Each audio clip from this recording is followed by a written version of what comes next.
Practicing in relationships. The ground of presence.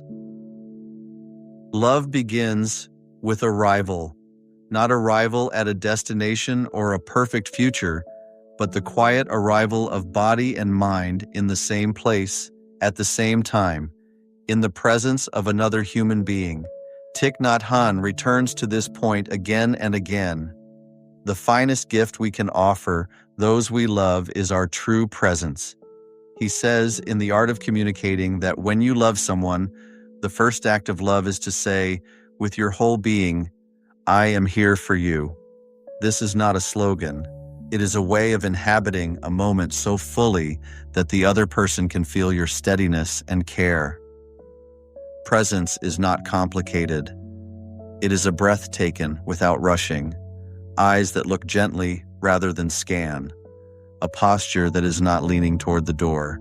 It is the willingness to set down inner commentary long enough to meet the person in front of you as they are. In ordinary life, we are often near one another, but not truly with one another. Our bodies share a kitchen or a car, while our minds are captured by emails, headlines, or old hurts. Mindfulness returns us to the simple, radical act of being with. This return is the seed from which every other healthy relationship practice grows. Self-presence is the foundation. If we cannot be here for ourselves, our breath, our heartbeat, our own feelings, then our presence for others is thin and easily torn. Thich Nhat Hanh teaches in How to Love that caring for ourselves is not selfishness, but the ground of compassion. If we are bleeding, we cannot bandage anyone else. When we breathe consciously, relax our shoulders, and acknowledge what we are feeling, we become more real to ourselves, and that reality is what we then offer as companionship. In this way, mindfulness of the body and breath is not only a personal practice, it is the first kindness we extend to the people we love. Presence also means we do not postpone life until the relationship looks a certain way. We do not wait to be perfect listeners before listening, or perfect speakers before speaking with care. We come as we are, aware of our habit energies, the pull to hurry, the reflex to defend, the itch to fix, and we place one quiet breath between impulse and action. That single breath is a doorway. Through it, clumsy habits relax enough for understanding to enter. In the heart of the Buddha's teaching, Thich Nhat Hanh describes mindfulness as the energy that recognizes what is happening and embraces it without judgment. When presence holds a moment, the moment can soften and reveal its truth. From that ground, love becomes practice rather than accident. Joy is not left to chance. Conflicts are not left to fate. We commit to small, reliable gestures, pausing before we speak, noticing the tone of our voice, seeing the person behind the role, and we repeat them until they become the weather in which our relationship lives. This is how mindfulness transforms intimacy, not by magic, but by faithful attention, applied with warmth, breath after breath. Listening as love. Deep listening is the art of making space. It is the decision to welcome another person's inner weather without trying to control it. Thich Nhat Hanh calls this a meditation, not a technique. In The Art of Communicating, he writes that the purpose of deep listening is to help the other suffer less. The listener's task is not to judge, fix, or correct. It is to listen in such a way that the speaker feels safer, lighter, and more seen. This is compassionate listening, listening with the intention to understand. The practice begins before any words are spoken. Before a hard conversation, take 3 slow breaths and feel the contact of your feet with the floor. Tell yourself quietly, I am here to understand. This sets the channel of your awareness. When the other person begins, keep a portion of attention in your breath so that you do not drown in their waves. Let their sentences arrive completely. Do not interrupt their endings with your beginnings. If you notice judgment or rebuttal rising, label it kindly, planning, defending, and return to the sound of their voice. The posture of the body matters. Soften the jaw, let the shoulders drop, and place the hands where they feel steady. The body's ease helps the mind to listen. What makes this listening love is nonviolence. You are not arming yourself while you listen. You are not quietly building a case. You are offering your steadiness as a refuge, the way a mountain offers shelter from the wind. When bitterness or blame appears in their words, you stay with their pain rather than their strategies. You ask yourself, what hurt is speaking now? You can even breathe the simple phrase, I know you suffer, and I am here for you, which Thích Nhất Hạnh offers as one of the mantras of true love in Teachings on Love. You may not say the words aloud, but breathing them aligns your heart with your purpose. There are moments in every relationship when the other person's story includes wrong perceptions about us or about the situation. Deep listening does not mean we accept those perceptions as true. It means we allow them to be seen, because until they are seen, they cannot soften. Later, when emotions have cooled and trust is restored, we can share our view. But while we are listening, we protect the field with patience. This patience is an act of courage. As Thích Nhất Hạnh reminds us, understanding is love's other name. If we want a different outcome than the last 10 tense conversations, we water different seeds. We give understanding a real chance to grow. Listening also opens the door to self-understanding. When we are quiet enough to receive another's grief or anger without collapsing, we discover where our own wounds live. We learn which tones trigger old fear, which words activate old shame. This is not a failure. It is valuable information about our stored consciousness, the deep soil of our mind where seeds of memory and reaction rest. When we recognize a strong reaction, we can hold it with the breath the way we would hold a crying child. In Transformation and Healing, Thích Nhất Hạnh encourages us to embrace difficult feelings rather than suppress them. If we can stay with our own rising heat for a few breaths, we are less likely to throw that heat at the person we love. In this way, deep listening is love in two directions. We offer presence to the other, and we offer tenderness to the parts of ourselves that react. The result is not theoretical, it is felt. The room grows quieter, the speaker's shoulders drop. Tears may come. A locked door inside begins to open. Often nothing needs to be solved right away. The listening itself is medicine. The language of care. Words are food. This is how Thích Nhất Hạnh speaks of language in the art of communicating. Our sentences nourish or poison. They build trust or erode it.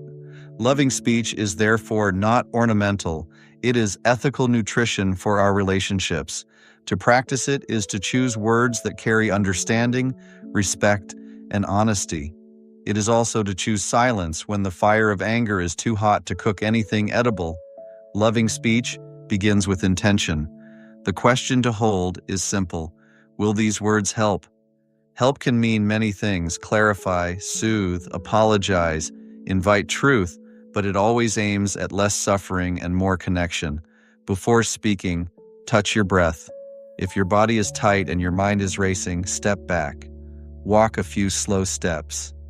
Thích Nhất Hạnh teaches in the 4th mindfulness training that we should refrain from speaking when anger is manifesting. The point is not to censor ourselves. It is to protect the bond while we regain clarity. When we speak from raw anger, we usually say what cannot be unsaid. When it is time to speak, keep your language personal and specific. Say, I felt hurt when the message came late, rather than, you never care. Describe what you saw and what you experienced, not the motive you imagine. Ask questions that invite collaboration. Can we find a way to make our mornings less rushed? This is not technique for its own sake. It is kindness to the nervous systems in the room. Vague accusations trigger defense. Precise descriptions ask for understanding. Thích Nhất Hạnh calls this speaking the language of love. It involves truthfulness, but also timing and tone. Words that are technically true can still wound if they are flung like stones. Appreciation is an essential dialect of loving speech. Many relationships slowly starve because appreciation goes unspoken. We assume the other knows, or we postpone praise until conditions feel perfect. Meanwhile, the seeds of doubt and resentment get watered. Make appreciation daily and concrete. Thank you for washing the dishes even though you were tired. I noticed how patient you were with our child. This morning, your laugh helped me relax.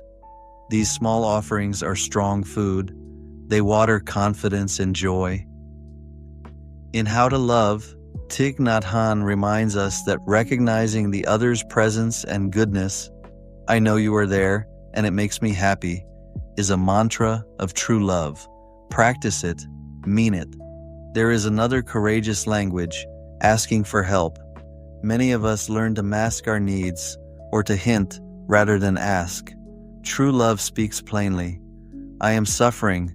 I need your help. This is one of the mantras Thích Nhất Hạnh teaches, and it is radical because it disarms pride and invites partnership. Spoken gently, it turns opponents into allies. It also models vulnerability, making it easier for the other to name their needs without shame. In time, a relationship that trades in such honesty becomes a place of refuge. The house grows roomy enough for real life. Finally, loving speech honors silence. Not every tension requires immediate talk. Sometimes the kindest sentence is the one we do not deliver right now. The bell of mindfulness, an inner cue like a breath, a hand on the belly, a sip of water, can remind us to pause. In that pause, heat cools, and we remember why we are speaking at all, not to win, but to understand, not to punish, but to heal. Love as daily practice. Love flourishes in rhythms. When we turn relationship into a field for mindfulness, we water wholesome seeds throughout an ordinary day, not only during crises. The small things matter because they add up to climate. Thích Nhất Hạnh teachings on daily mindfulness, walking, breathing, eating, working, translate directly into the home and workplace. The question is always, what seeds am I watering, ours and mine? Begin with arrival rituals. When you greet each other after time apart, truly arrive.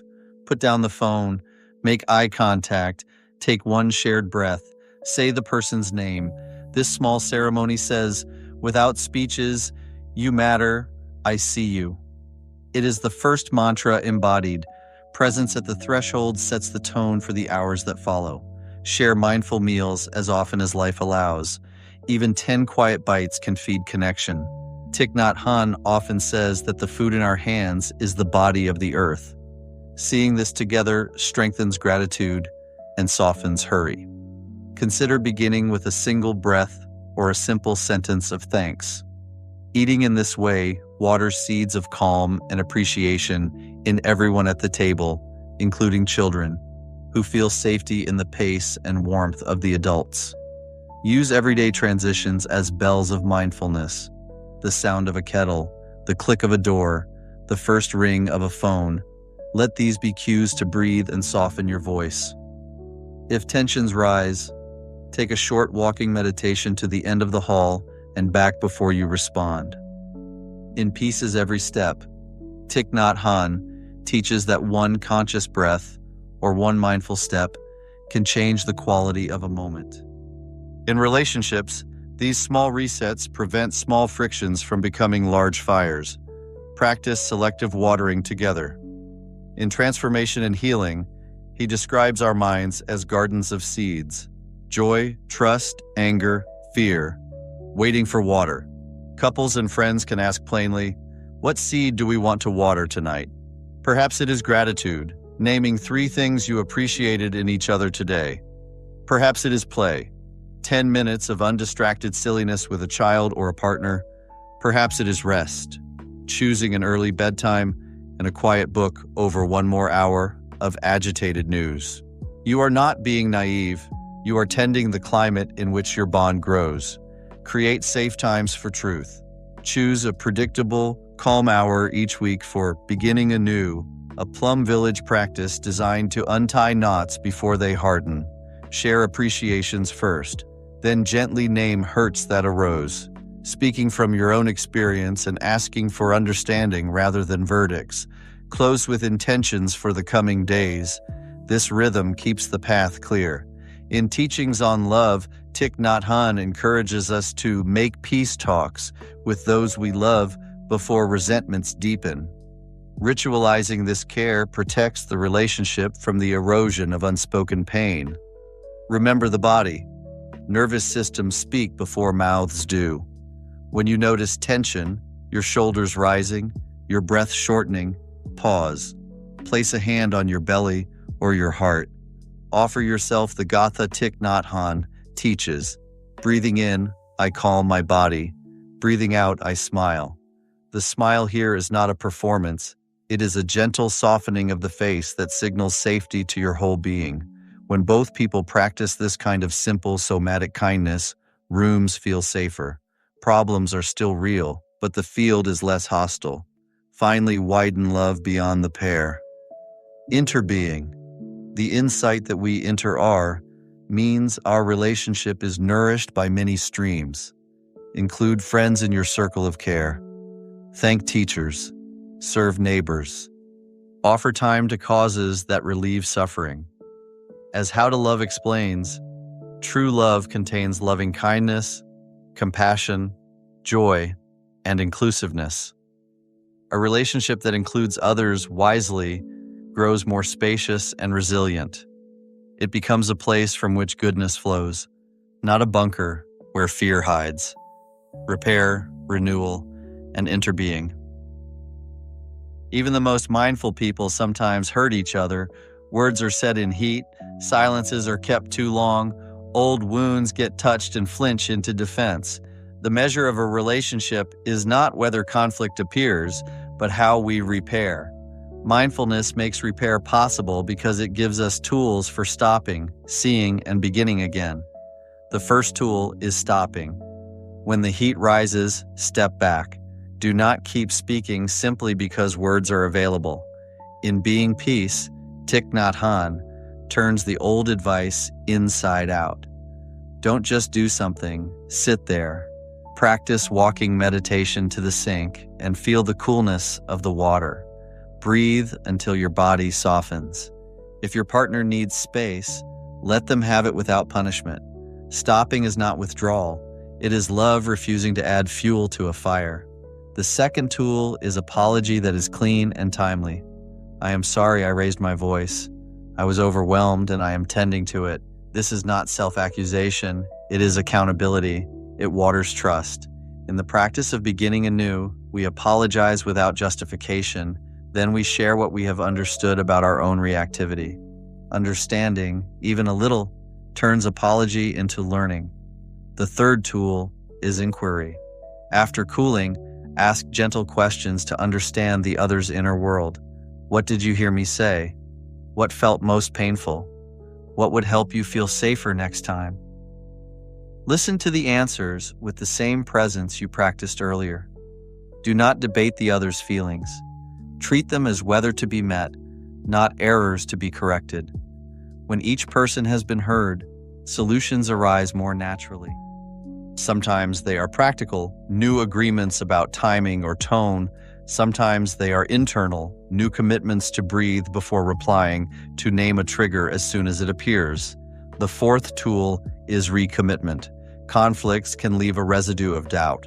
Close your repair by naming something you cherish and something you intend. I am grateful for your patience. I want to keep learning how to speak gently when I am tired. I want to remember that we are on the same side.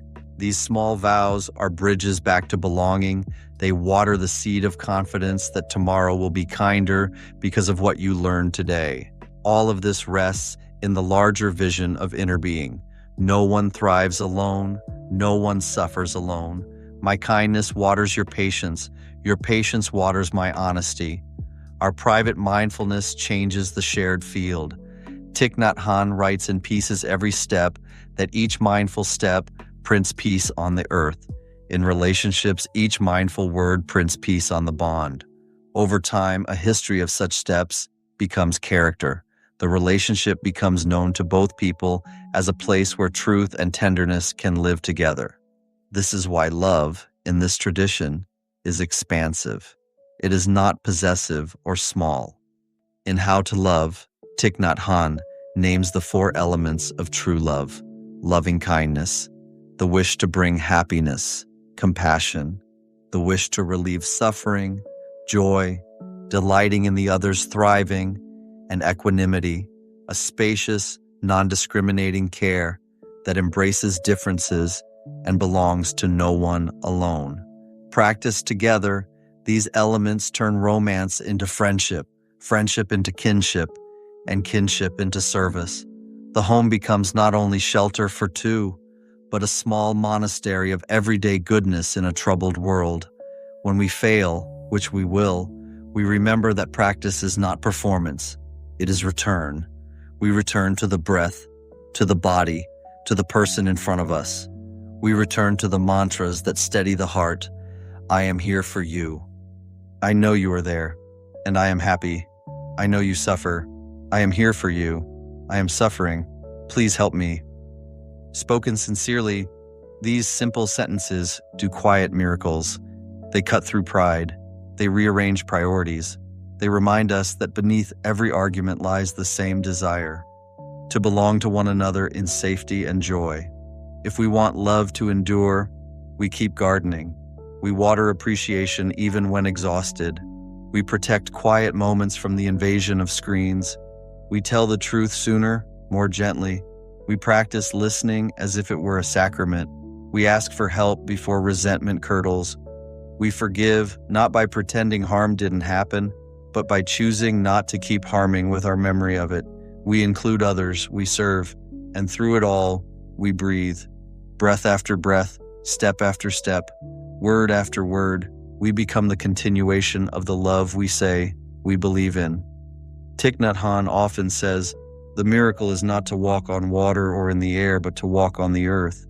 In relationships, the miracle is not to never disagree, but to stay human while we do, to keep our hearts tender enough to hear and to speak, to keep our words soft enough to nourish, to keep our presence steady enough to shelter.